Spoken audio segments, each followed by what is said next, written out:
বৃহস্পতিবার সন্ধ্যা ৭টা গাজীপুরের চান্দনা চৌরাস্তায় শত শত মানুষ নানা কাজে ব্যস্ত।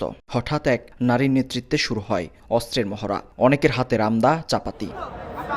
প্রত্যক্ষদর্শীরা জানান, সশস্ত্র মহড়ার ভিডিও ধারণ করছিলেন দৈনিক প্রতিদিনের কাগজের সাংবাদিক আসাদুজ্জামান তুহিন। এতে ক্ষিপ্ত হয়ে অস্ত্র নিয়ে ওই সাংবাদিককে ধাওয়া করে কয়েকজন। জীবন বাঁচাতে দৌড়ে চায়ের দোকানে আশ্রয় নেন তিনি। শত শত মানুষের সামনে এলোপাতাড়ি কুপিয়ে সাংবাদিক তুহিনকে হত্যা করা হয়। রাস্তার মাথায় ও আর আমি একসাথে আসতেছি, এর মধ্যেই মহিলা আর কয়েকটা ছেলে একজনটা ধাওয়ানি মারছে, সে সাদা শার্ট গায়ে দেওয়া। ও হঠাৎ করে পিছ দিয়ে দৌড় দিল, ও আবার মোবাইল বের করছে। 5 জন ব্যক্তি রান্দাও, চাপাতি আর ছুরি নিয়ে ওখানে 2-3টা কূপ দিছে। সাধারণ মানুষ চলাফেরা করতে আতঙ্কের ভিতরে থাকে। চৌরাস্তা মোড়ে এত মানুষের মাঝে যদি কুপায়িত হয়ে যায়, তাহলে মানুষের তো জীবনের কোনো নিরাপত্তা নাই। খবর পেয়ে ঘটনাস্থলে আসে আইনশৃঙ্খলা বাহিনী।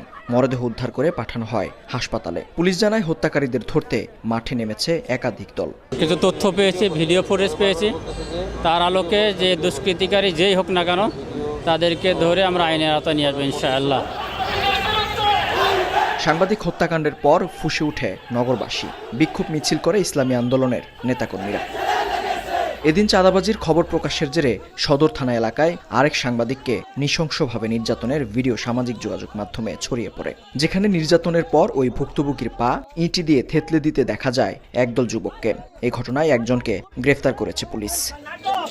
মেহেদী হাসান, সময় সংবাদ, গাজীপুর।